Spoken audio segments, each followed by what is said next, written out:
Hello, I'm EnterElysium, and this is World War K. We have some Kerbals stuck on Juna, about to be attacked by MechJeb forces, and we need to go save them, so we're going to build some tanks and stuff. So, starting out, we're going to build a tank and an anti-aircraft battery, so, you know, they don't send air support. So, we're going to start off with this basic chassis from the Skillful mod. Fill it with a couple of batteries and some radiothermal generators, and then chuck a tank turret on top. I've got to find something to put on top, actually. That's always a tricky part. If we use that and put it on top of the probe core. Now, there is going to be a probe core on top. What we're going to do is we're going to send it down, and we're going to have it have a probe core so it can do basic functions. And then the Kerbals that are stuck on the planet themselves can then get into the tank, and they're going to be the ones piloting it. So we don't send any more Kerbals into that problematic situation. Luckily, we have the technology to be able to, you know, send in an autonomously manned vehicle that can then be manned by the Kerbals. Of course, we're not going to do this as a standard thing, of course, because MechJeb, being an AI, is probably particularly good at hacking sort of dumb combat probe vehicles, so yeah, we don't use them often. Anyway, the idea is we're going to drop this onto Juna, and we're basically going to take it into orbit, and then we're going to drop it onto Juna, connected using the Kerbal attachment system. I have changed the mods, and I've updated, by the way, since the last time. We're now in version 23.5, so there are asteroids and stuff. What this does mean is that all the mods and stuff have been updated, and also means that a lot of things like Kerbal attachment system being added. What else has been added? Volumetric clouds, volumetric dust storms on Juna, and a couple of other things have been added. So should be interesting. Now I'm putting the skirting on here and then putting some plates on the front just to protect the wheels, because honestly they're kind of the weak point in this whole thing. We don't want them getting shot, because if you get an immobile tank, an immobile tank is a dead tank, because it's a sitting duck. The enemy can maneuver around it, they can missile it from far away, blah blah blah. Mobile tank is a dead tank, so we don't really want it going out in the middle of a combat situation. So we're going to protect those as well as we can, and chuck some missiles on the side as well, because a bit of long-range usage of those missiles will be quite nice. Those missiles, the Zephyr missiles, can fire up to, I think, getting towards 2 kilometers range. So, you know, because you're on ground and they're arcing a bit, you kind of want to be a little bit further away. But I think we're done here for the tank. But yeah, put a light on the front. Yeah. There we go. Alright, now the AA system. Right, for the AA system, we're going to use, I think, the large anti-aircraft battery. That should be, you know, still lighter than the tanks. And we need to make sure everything is somewhat balanced, at least. So we use a larger anti-aircraft battery, as you can see here. This thing, I think, fires, what is it? 50 cal rounds, I think? I can't remember. But the smaller one I know fires basically rifle rounds, 7.62s, so this one fires a much bigger projectile, and it kicks. If you get hit by this while you're in midair, it really does peg your aircraft. Put some lights on, and we can basically use it as a light post as well, although it'll be a massive target to enemies now, because it's got lights just saying, "Shoot me here!"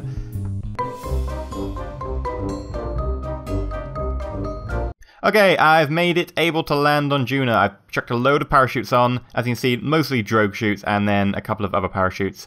And I've also attached the Hooligan Labs airship thing. This is the large one. I think it's the Ray, or is it the Manta? I think it's the Ray, I can't remember. The one that's suitable for Juna.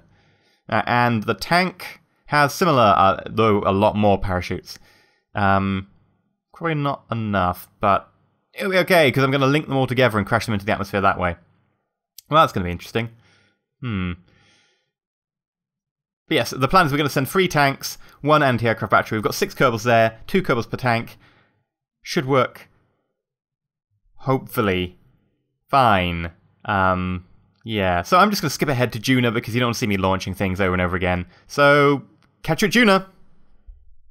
Okay, we're at Juna, and as you can see, we have 3 tanks, an anti-aircraft battery attached to a transporter unit, and also a aircraft thing with a giant bomb strapped to it. We'll get to that later.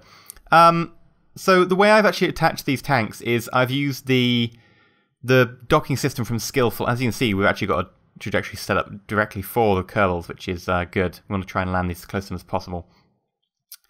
But yeah, we Yeah. So the docking thing they're attached to, if you can see that white bit that it's basically a slide-in line, that's actually from the boat part mod, which is also by Infinite Dice, the guy who did the Skillful mod.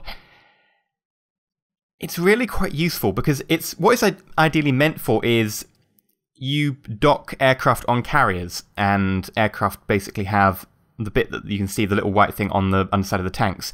They go up over the top of the landing thing, and then they will dock to it, because of course you can't use a normal docking ring.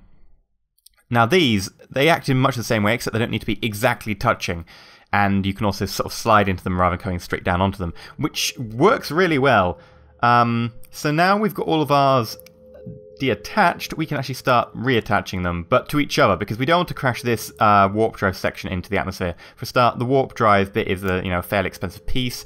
We don't want to be constantly wasting them, and it's also got a lot of antimatter on board, so we don't want to be crashing that into the atmosphere. So we're going to attach these together, and then we're going to change the trajectory of the tug.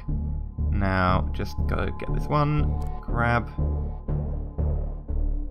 For some reason the camera keeps like changing its orientation, as you can see, like the Kerbal keeps swinging around. We have actually taken Jeb this time as well. Jeb is needed. We only bring Jeb out for moments where his badassness is required, and this is one of those times. 6 stranded Kerbals, the only person who can save them is Jeb. So get Jeb back in there. We'll come to what Jeb is flying later. As you can see, we now have 3 tanks and an anti-aircraft battery attached to each other. So let's move the tug out of the way, and then we can, well, try and land a bunch of tanks on Juna using parachutes and giant blimps. Right.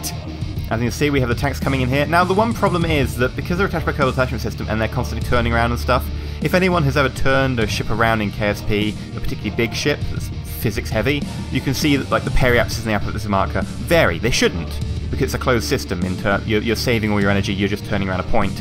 You shouldn't be varying your orbit, but it's one of the things that KSP has that isn't perfect. However, because we're all attached by these strings, the physics effect of that movement in the apoapsis and periapsis is magnified. So right now we are having some real issues with our apoapsis and periapsis changing a lot. So I don't know if we're actually going to land on top of our Kerbals, near them, or anywhere near them. So this is going to be interesting.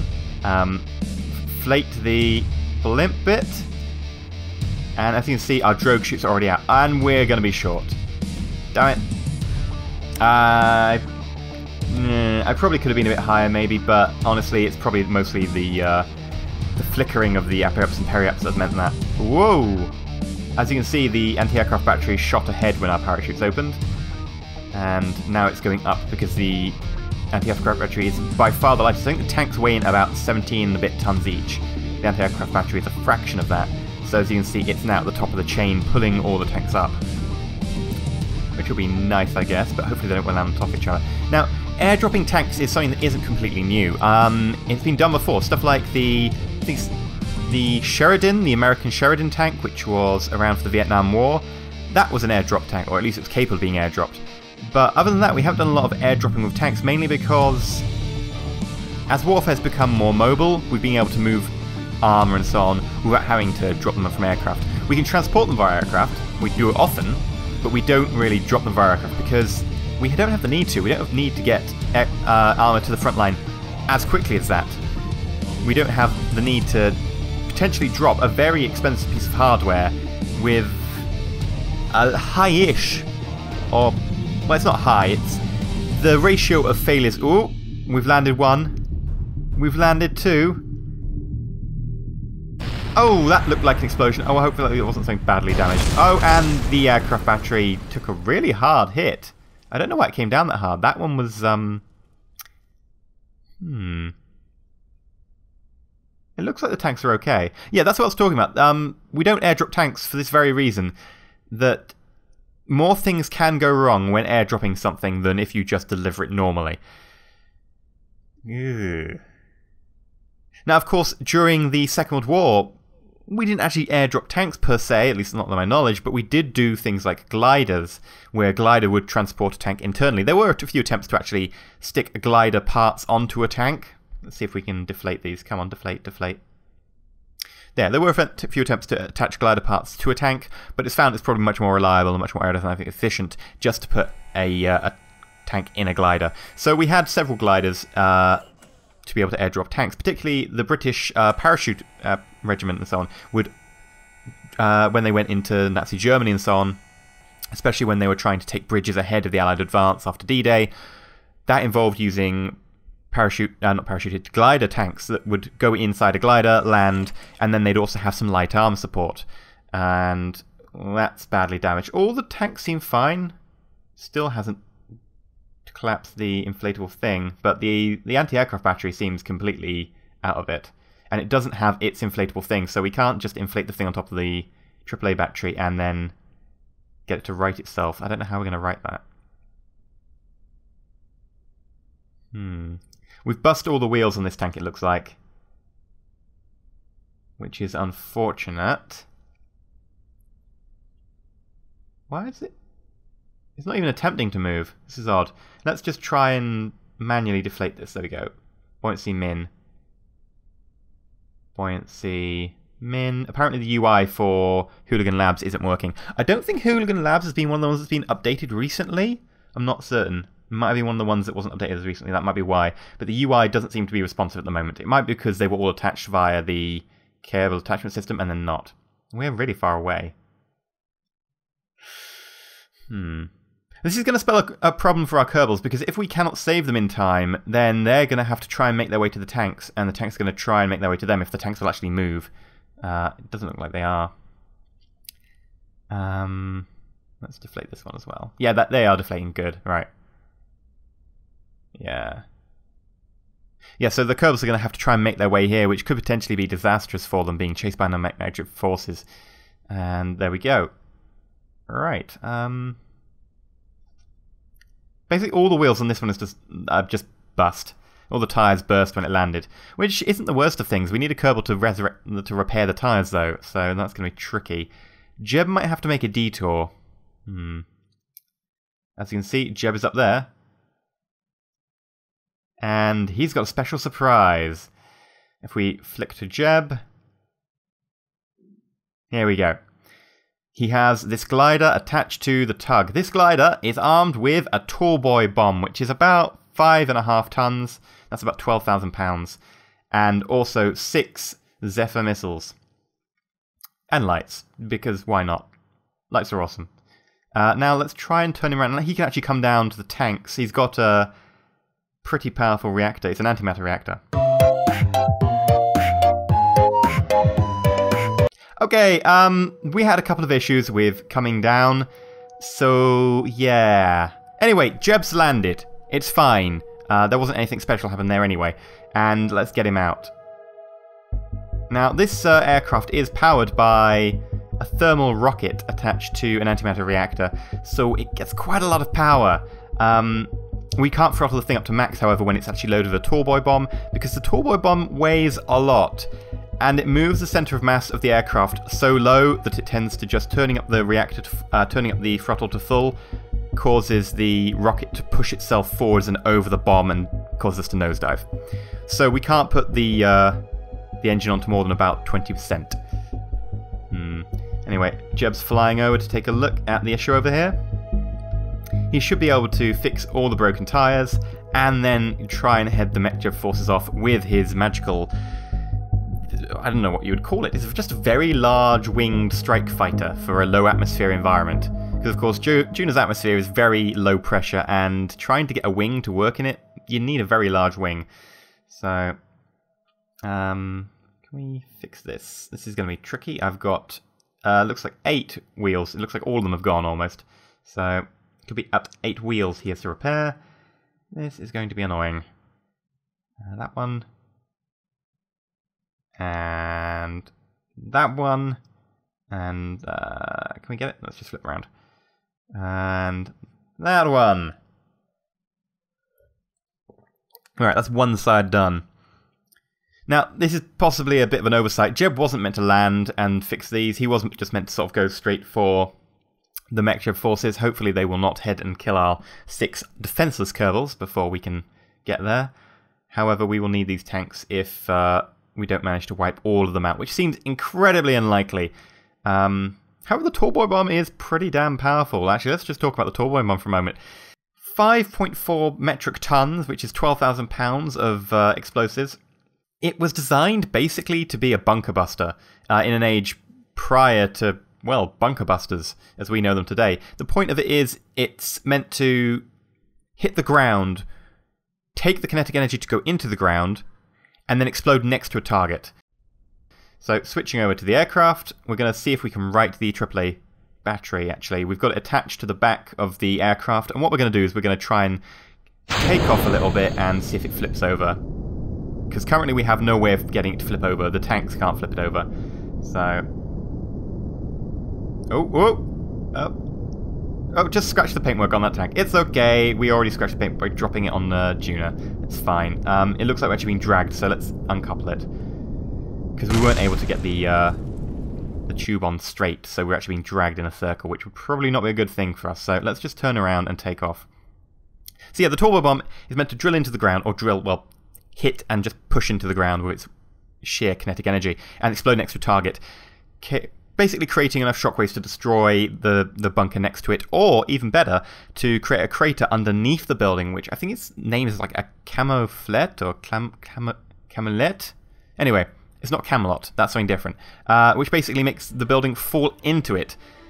And unlike normal explosives, which would hit a bunker, maybe if they went through the roof, explode inside it, would do a lot less damage because explosive force is absorbed a lot better by air. The vibrations transmit better through a solid. I mean, anyone can tell you that. Hit a table and you can hear the table vibrate or make a sound. Hit air, you don't really get anything. So by doing this, you manage to transmit the entire shock of the explosion into the building and break it. And basically the point was to make it economically worthless to try and repair the structure because it'd be so badly damaged. Right, let's skip it along ahead. We've got a long journey to go. Right, we're getting towards our target. It's iffy with this craft. It doesn't turn very well. It tends to slip out of the sky, so at least we're going in a line. Good distance now. Now, bearing in mind, we are in a very low pressure atmosphere with a fairly low gravity compared to Kerbals, so we're going to need to drop the bomb exceptionally early because it will not be slowed down by air friction as much, and gravity will not pull it to the ground as quickly. So we're going to have to drop the bomb early. It's going to be very difficult to judge this, but I'm also going to release our entire batch of missiles on the first pass in addition to the bomb, just to make sure. We try and do as much damage as possible. It's unlikely we'll be able to save all the Kerbals because we'd have to wipe out all the MechJeb forces. And we need to be quite lucky to do that with our arsenal currently, so we're going to try it. Approaching 3 kilometers. There is a bomb bigger than the the tall boy. However, the tall boy is the biggest and skillful, so we've got pretty much the biggest payload we can have without having multiple tall boys. Right, fire off 2 of the missiles, drop the tall boy, and that's about 1 kilometer from the target, so it's a fairly long way for the bomb to go. So we're pulling up, trying to avoid the explosion, because the explosion and the shockwave will be big, and they could push us out of the air. And... oh, that was the tall boy! Wow, that looked like a very close hit, and it looks like... I can't get a target down there. It looks like we took out every single one of them. I think that was the entire MechJeb ground force destroyed, completely obliterated by us. I mean, they're probably going to land more, but that, for the immediate moment, that saves our Kerbals completely. Or at least, hopefully it does. And barring Jeb crashing onto them, because Jeb is flying an antimatter-powered aircraft. And we have proven that antimatter is not a good thing. Bearing in mind, by the way, that in the last episode I got the calculation for the size of the explosion wrong with Interstellar. Interstellar actually doesn't measure in kilograms, unlike most other KSP units. Interstellar measures in grams. So the explosions would have been 1,000th of that size. So instead of being a gigaton or whatever, they'd be a megaton. I think the thing came out as something like 40 kilotons, which is still enough to kill the Kerbals nearby. Maybe not the other 4 that were further away. Anyway, we're going to try and pull around and land near our Kerbals. It's very difficult currently because, of course, with a low pressure environment, you're not creating as much lift force, so we're not being able to turn as much. And put the gears down. I'm putting the engine up higher, just trying to push us around, because currently we seem to be heading straight for this hill. More throttle. There we go. Come on, come on, come on, come on. I'm throttled up to about 30% and using the monopropellant to hold us up. Right, okay, we saved that. Let's just try and flatten ourselves out. Oh, that's a bit too far down. Oh, side slip. Okay, we're not going to be able to right this. We're going to hit the ground soon. We need to vent the antimatter ASAP. If the antimatter hits the ground, we could cause a problem. Let's dump antimatter. Dumping. Jeb. Bail. I think we've got enough time. 30. Whoa. Oh, that was a hard hit. Is Jeb okay, though? It looks like the antimatter didn't go off. I think we managed to dump enough of it, or all of it, by the time the actual aircraft hit the ground. A lot of debris, so it must have been going fairly slow. Jeb is okay! Jeb's badass enough that he can hit the ground from a moving aircraft and survive, it looks like. Now Jeb's stuck here as well, though.